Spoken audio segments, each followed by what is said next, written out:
In the heart of an old village nestled between silver-tipped mountains, there stood a tiny, crooked shop with a brass sign that read, Ezra's Clocks, Repairs and Wonders. The windows ticked with dozens of clocks, all set to different times, and inside worked a man named Ezra Thorne, the oldest soul in town and the finest clockmaker for 100 miles. Ezra had lived there longer than anyone could remember. He hardly spoke, save for mutters about gears and springs, and he never left the shop except on foggy mornings, when he wandered into the hills with a mysterious wooden case strapped to his back. Children whispered rumors about him, that he was a wizard or that his clocks could trap time itself. But no one knew for sure. Not until the day young Lila wandered into his shop. Lila had just lost her grandfather. The man who raised her told her stories and gave her his old pocket watch before passing. The watch had stopped ticking the moment he died. "I heard you fix things that no one else can," she told Ezra, placing the watch gently on his counter. Ezra looked at the timepiece, then at her. His eyes, blue as frost, softened. "This one holds more than time," he murmured. "Are you sure you want it mended?" Lila hesitated. "I just want to remember him." Ezra nodded. He turned and disappeared behind a velvet curtain.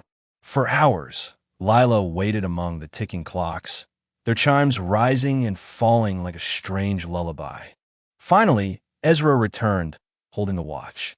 "It's ready," he said, handing it to her. But as her fingers touched it, the world shifted. Suddenly, she was standing in a sun-drenched field, her grandfather's favorite hilltop.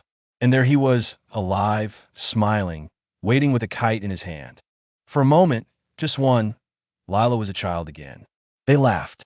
They ran. They flew the kite high into the bluest sky. When the wind faded, so did the vision. Lila blinked, and she was back in the shop. "What was that?" she gasped, tears in her eyes. Ezra smiled faintly. "Time doesn't only move forward.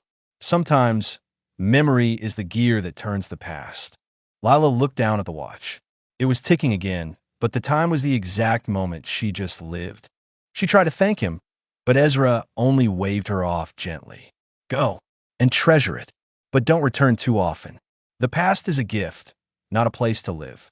Years later, when Ezra finally passed, the village gathered at his shop. Behind the curtain, they found no bed, no food, only hundreds of timepieces and a strange, humming machine connected to a book of handwritten memories. Ezra's secret had finally been uncovered. He was not just a clockmaker. He was a keeper of lost moments, a mender of time not by magic, but by love. And on the counter sat Lila's old